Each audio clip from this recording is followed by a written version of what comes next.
लिए हमारे मैं तो हरियाणा से हूँ, तो यहाँ तो देशों में देश हरियाणा दूध दही का खाना, लेकिन आज मेरे मुंह से तो अनुभव से तो ये आ रहा कि भाई दूध हमारे लिए हरियाणा के लिए का अभिशाप बन गया है। जीवन का रंग बदलो, जीने का ढंग बदलो। ओम शांति, जय जगन्नाथ, जय जिग्नेश। मेरा नाम भूप सिंह, मैं जींद से हूँ और मैं 30 साल एयरफोर्स में सर्विस किया है। 2012 में रिटायर हुआ था। 2009 तक मैं गुजरात में ही था जिग्नेश भाई के पास। लेकिन इस बात का चौहान साहब की जो है मीज के बारे में ना बिल्कुल ही कोई पता नहीं लगा, जबकि इस बारे में मैं हमेशा खोज में रहता था कि मेरे को कुछ अच्छा मिले। मेरे को क्या था, बार बार डिसेंट्री होती थी, लैट्रिन जाना होता था। तो 1999 में अहमदाबाद से मैं जयपुर आया था सर फौज के काम से 1 महीने के लिए।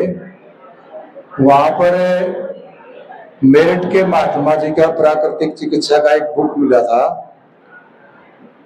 उससे मैं फिर इसकी तरफ बढ़ा था। एनीमा के बारे में 2006 से मैं ले रहा हूँ। जो महात्मा जी मेरठ वाले थे उनकी बुक से मेरे को मोटिवेट हुआ। उसके बाद पूना उर्ली कांचन में निरसक उपचार है, जो महात्मा गांधी और सरदार पटेल ने 1946 में ग्राम सेवा के लिए खुलवाया था। तो मैं वहां उपचार लिया था, लेकिन वहां दूध और खाने पर बहुत जोर है।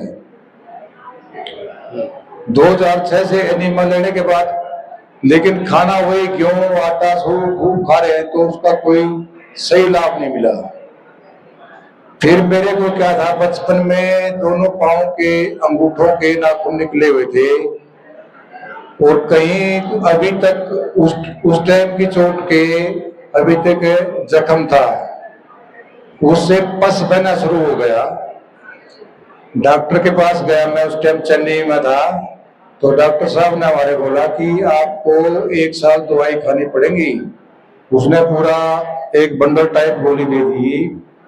माँ जी ठीक है खा लेंगे। बोला नहीं खाओगे तो आपको प्रॉब्लम होगी। मैं समझ गया तो कैंसर या टांग गई। तो फिर जो 99 में मैंने महात्मा जी की बुक पढ़ी थी, मेरठ में काशीराम जी हैं, उनके पास फोन किया 1 महीने के बाद। 1 महीना दवाई खाता रहा, कोई लाभ नहीं हुआ। महाजी काशीराम जी, मेरे तो पांव में पस निकल रहा है और बड़ी बदबू आती है, तो क्या करें माँ? डॉक्टर ने ऐसे बोला है, ऐसे करना पड़ेगा, गोली खाओ। वो उन्होंने तुरंत जवाब दिया कि दूध बंद कर दो। मैंने दूध बंद कर दिया। आप विश्वास कीजिए, तीसरे दिन वो पस गायब। आज इसको काट लो, खून ही निकलेगा, नहीं तो मारते हुए दर्द होता था और पस ही निकलती थी। तो कहने का मतलब ये है, ये तब जाकर पता चला था 2008 में कि भाई दूध हमारे लिए जहर है। इसलिए मैं तो हरियाणा से हूँ, तो यहाँ तो देशों में देश हरियाणा दूध दही का खाना, लेकिन आज मेरे मुंह से तो अनुभव से तो ये आ रहा कि भाई दूध हमारे लिए हरियाणा के लिए का अभिशाप बन गया है। ओम शांति, जय जगन्नाथ। फौज में होते हुए फिजिकल एक्टिविटी, एक्सरसाइज, मेहनत वाला काम होते हुए भी शरीर में जब उम्र होते होते बीमार हो जाता है, तो इसमें भी इलाज NDSC है। कोई कहता है कि भाई दूध दही खाने से जब ज़्यादा काम होता है, ज़्यादा मेहनत वाला काम होता है, उन लोगों को खाने की छुट्टी है, लेकिन वो भी बीमारी से नहीं बच पा रहे हैं।